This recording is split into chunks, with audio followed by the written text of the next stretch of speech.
you're doing a new show with Nagel Drexler in Cologne. You're actually preparing now. The focus lays on photo faces, if I understood that properly. Phone face. Phone faces. Phone face is a term that I heard used in reference to an amazing photographer called Peter Hujar, who died in the 80s. And somebody was describing the work of a photographer as not employing stage setups for his work. So the idea of photo face was when you think of someone classically posing for a photograph to be taken, smiling in a particular pose or gesture, and then you take a snap. So the idea was in relationship to how this photographer did a version of street photography, which was more naturalistic. And my theory for the name of the show, which is just really a loosely based concept, was phone face, which is a more contemporized version of that concept in relationship to how technology, smartphones, and in particular, social media has become an intermediary for every aspect of our lives. Makes absolutely sense. So you practically made a future version of photo faces, calling it phone faces. Exactly. Nobody knows anymore what a photo is. Everybody knows what an iPhone is. I mean, even the photographer Jürgen Teller famously now shows up for his shoots, very highly paid for them, with a phone rather than even a camera. I looked into your pieces, and I mean, they're amazing NFTs. You're very critical with the age we live in. You're critical with the media we're using. That's for sure an aspect that I get. What is there behind it? What is there more to understand? There's nothing behind it. There's nothing behind me at all. It's just educate me. I'm an observer of the world around me, and I would say I have a critical voice, but at the same time, I'll contradict myself 12 times over the course of the next hour talking to you. But the point is, I embrace this technology. At the same time, I'm not naive and I'm very self-aware. So I criticize the art world, the machinations of the technology sector. I'm just cognizant of art as a reflection of our social, political, and economic times. But also something that's overlooked by the traditional art world, art is also a reflection of the technological times we live in. So my work, even though I'm not the most astute person in regard to programming or computer languages, at the same time, I am more interested in the larger picture of how these phenomena affect our lives more and more intimately, integrally, intricately. Every aspect of our life is dictated by technology, increasingly so since I got my first desktop before there were laptops back when I was in graduate school, an IBM computer with a floppy disk. And that was really not because I was a technologist, but I was interested when personal computers, well, the only way you can buy a computer before Apple was via a kit where you'd have to build it yourself. And I remember specifically the company was called Heathkit, and you'd have to put together this computer, and that was the only way you can have intercourse with this device other than in a commercial context via a lab, a university, or some research institution or a corporate entity.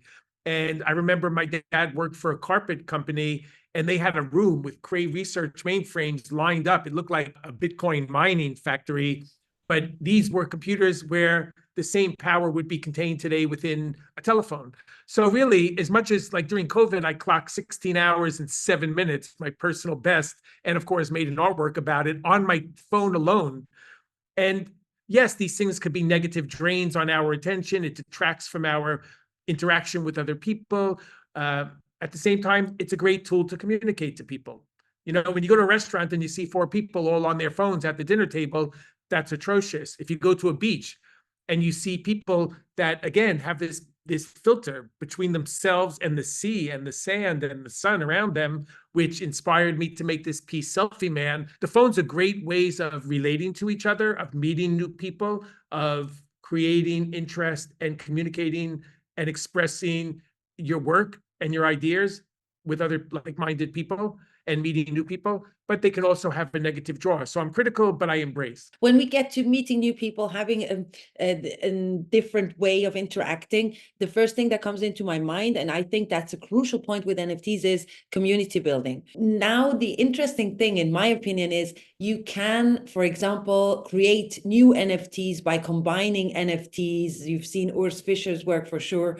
You can make the collectors and the viewers participate in what you as an artist give as a hint or as an idea into this world.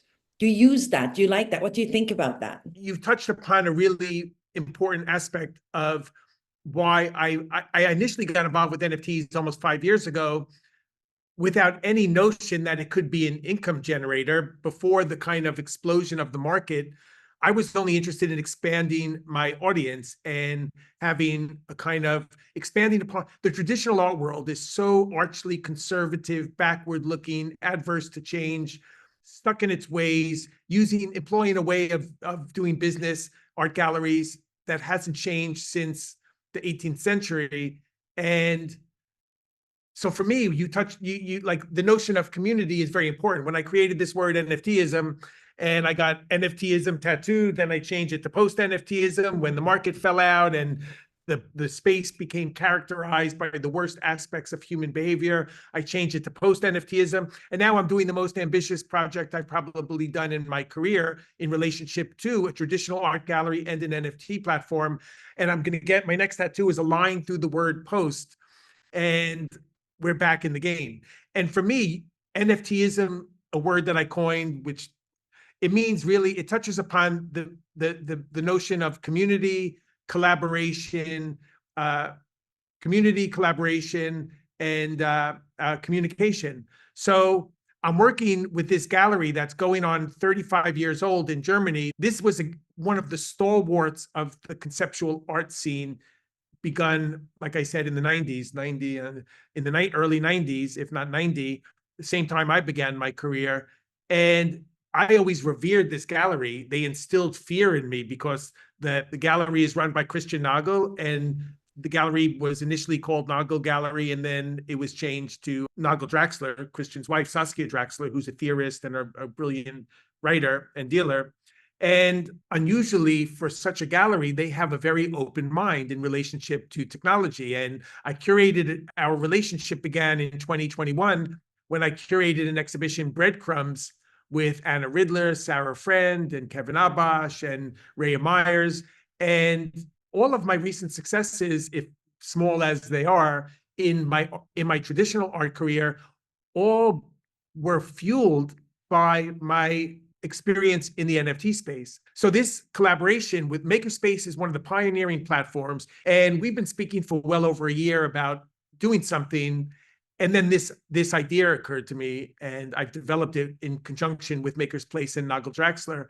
And just this, it really encapsulates the essence of what positive, great things can happen going forward in the world of technology, blockchain, smart contracts, NFTs, crypto art, the audience of all the above, and a traditional art gallery. So the fact that these galleries have worked together to do this project. So every work in the show, there's about 40 odd works. Every physical work has a digital counterpart. So on Makerspace, the works are sold as in a bundle of one physical work and one NFT. But I don't like the fact when you like attach an NFT to a physical space, because these things should have lives of their own. In this case, like to get these two major forces on disparate poles together for the occasion of this exhibition is probably the thing that I feel most excited about and proud that this is happening between these two forces that are each mavericks within their own field. And these two fields are never ordinarily typically associated together. Would you say that's a combination of the traditional art market with what you embrace most, breaking this glass ceiling and getting into a new era where everyone can participate in the art world, and it's not no longer just a snobbish thing for the upper class? I mean, that's a great point, that the exclusivity, the lack of accessibility, this suffocating hierarchical structure to the traditional art world, to the world at large. There's so many gatekeepers, there's so many barriers to entry. And on the upside of social media, telephones, etc., is this blurring of the geographical separations in the world, where I've been able to work with an artist like Osinachi in Nigeria and various artists in Asia and South America and all over the world that I've only met through Twitter and Instagram, and forge meaningful personal relationships with these people. Even a collector, Dakis Joannou, who's a Greek collector who has a foundation museum in Athens and an exhibition space in Hydra in Greece, We met on Instagram. He's now 83 years old. He came to my space in New York, bounding up the stairs, and we collaborated on an NFT together a year, 2 years ago. And the fact is that people associate digital natives and technology and all the things we're talking about with youth.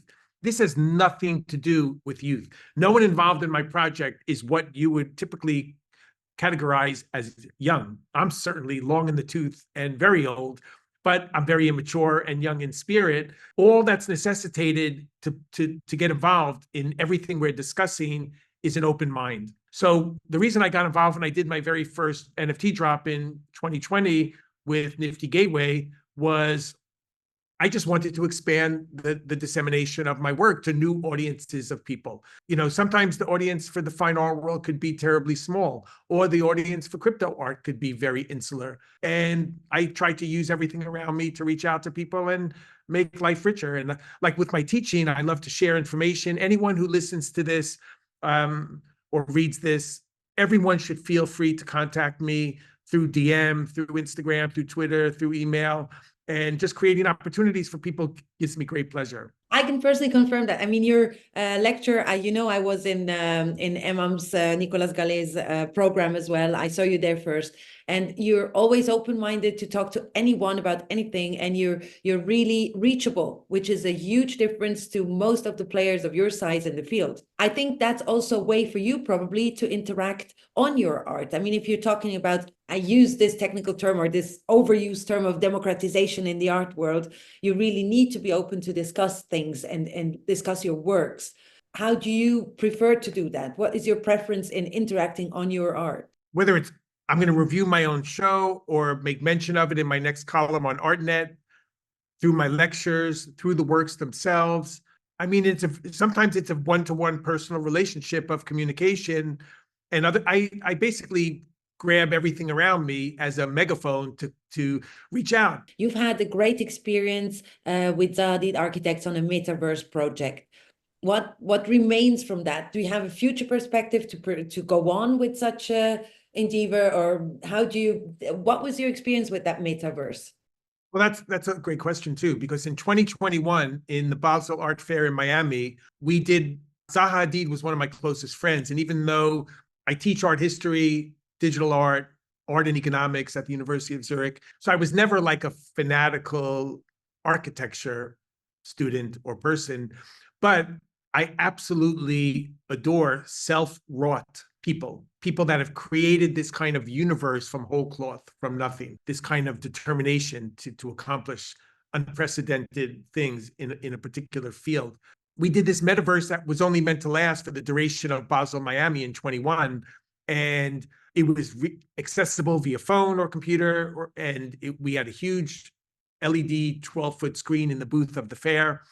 And there was a sister rendition of the exhibition that I curated physically in the space, not so dissimilar to what I'm doing now between the gallery and Maker's Place. And we had this incredible metaverse space, which remains one of the great projects in that space, not for any work that I did, but for the practice of Patrick Schumacher. And that space only existed for a very short-lived duration. And again, like people bitch and moan about AI, that it's going to be the demise of civilization. It's going to be used for nefarious ends. And I've never met a dishonest computer in my life. It's the bad acting people behind it. But in any event, like, it's funny because before this whole explosion of ChatGPT and AI and NVIDIA and all of these buzzwords, any company today that has the word AI affixed to the nomenclature, the name of a company, is a high flyer and darling of the stock world. It used to be Metaverse and crypto before that, which was supplanted. And the fact is that we did another version of our Metaverse space with Hadid practice, with Patrick Schumacher's team, and it still exists. The point is, like, we had the Apple goggles come out and they were prohibitively expensive and they haven't really caught on, because these things we need, in the same way art and technology need to be accessible to everybody in every country across all socioeconomic lines. For the metaverse, the metaverse is such an extraordinary thing. It gives architects a whole new breadth and foothold into making architecture, where I mean, famously or cynically, for a young architect to get started, there's a cliche that they have to do bathrooms and kitchens to get started. And AI and metaverse and all these technologies offer young architects or older, every architect, new ways, income streams to make work. I think the metaverse, as the potential of the metaverse, to get to your question, has not even been remotely tapped and exploited in a good way, the way that it could be, should be, and will be. And I absolutely agree. I mean, we have been nowhere. It was a huge start in 21, and then it crumbled. I believe, and you tell me if this is something you can follow and you can agree to. Through AI, we're not bound that much anymore to architectural studios of that high-end quality like Zaha did with Patrick Schumacher, to be able to use Enscape, to be able to use all these very differentiated computer systems to create a true metaverse. But we can prompt the services, and we get quite good responses that makes it possible for everyone to just dive into this whole new experience of expressing yourself, of creating a surrounding where you can interact with others, or where you can present yourself, where you can create. And isn't that already a huge step forward? It's no different from picking up a crayon and making a drawing on a paper, or taking a pair of scissors and cutting out shapes and forms and pasting them on paper. It's just an extension of creativity, utilizing all of the latest developments around us. So, yeah, I mean, look, Joseph Beuys, the artist, has always said there's no separation between art and life. I consider my teaching to be art, my writing to be art. Before NFTs, because I'm not a tradition, I never took an art class in my life until I was teaching one. The art world looked askance at me because I was this upstart without a professional background. And I created my own platform by embedding my articles with my 2D and video animation works on ArtNet. And I found an audience in that regard. I never had a market for the work until NFTs. And then through my successes initially in NFTs in 2020, 2021, that literally helped me get gallery exhibitions and a solo museum show. And I was in the Kunsthalle in Zurich and in the permanent collection of the ZKM Museum in Karlsruhe. All of these things would never have happened if I wasn't aware of what was happening around me. And rather than just observing, I jumped in without any formal background, without any computer or art historical education. I always tell my students and everyone around me, I mentor people, I thesis advise people. Compromise, yes. Flexibility is important, of course, but never capitulate, never give in, and don't follow through with the urge to do something. As long as you're not hurting someone or breaking the law, you should do what you want to do like you want to do it. Whether you use a prompt, people say AI is not art. Well, they said photography is not art for 100 years. There are still naysayers that complain. So it's all bullshit. And I made a little drawing while I'm on the phone with you, but I was told by someone that I really should refrain from painting or drawing, that they were terrible, my paintings. And they told me in no uncertain terms not to do it anymore. After I wiped the tear away I am, surprisingly to most people, I'm a very sensitive person. After the pain subsided, I made an art piece, which is in my show, based on this famous artist who was a maverick conceptual actor, Martin Kippenberger, who had a club in Berlin in the 70s. And he considered his dancing to be part of his art. He made painting, he made installations, he made posters. And he was a rabble-rouser, and he was a troublemaker, and maybe he drank too much and was a little bit bad behaved. And some critic wrote as much in a famous newspaper in Germany, that he was an alcoholic troublemaker. And he made a piece which was a representation of himself in his clothes, standing in the corner, called Martin, into the corner, you should be ashamed of yourself. And I just read a biography of his work, and I created this work as using his piece as a jumping off point. And it's called Kenny Can't Paint. Into the corner, you should be ashamed of yourself. Rather than use that kind of admonishment that I can't, no one can tell me what I can't do, except for even my kids, like, tell me, don't post this, you're oversharing, you're embarrassing us, you're humiliating yourself. And I take stock. I don't want to hurt my family, but I think, like, why not? If it's something I want to post, I will do it. If it's something I want to communicate, I shall communicate. And this setback, which was hurtful, admittedly, but I used it as a positive to go forward and make something, make something good out of it, some art out of it, out of the experience, because that's what we do. There are no don'ts, they're just do's. Yeah. I made my first computer animation in 1993, and there was never a way to, like, as a digital artist, there was never a way. People didn't want to buy a JPEG, a USB device with a video on it. And the blockchain, smart contracts, and NFTs, for the first time, create an infrastructure of authenticity and transactability, which is on par with more traditional forms like painting and sculpture. But to this day, what drives the art market, whether it's digital or any other form, still are paintings, for the mere fact that they're easy to hang, easy to store, and easy to sell. Even though NFTs are even more so, but there's still a stigma attached to more conservative people owning digital things. And there are still some technical difficulties. I mean, go and ask someone on the street if they can open a wallet. You just hit it right on the head. There has to be more comfort, more ease of use, more simplicity. The complexity of taking fiat currency, converting it to crypto, converting it from one Solana to Ethereum, or if you want to do an ordinal on chain with Bitcoin. And then if you want to bring it back to fiat, you have to take it from one wallet, move it to an exchange wallet, move it to this. There's so many steps along the way, and every one has a cost, whether it's fees for the exchange or the vulnerability of losing your money. And really, it's like art gives me hope. Art fills me with love and passion, even though I could be a real asshole when I make it and express myself. But the fact is, I'm wildly passionate about speaking to you about this, about my exhibitions, about my family, and about ultimately art.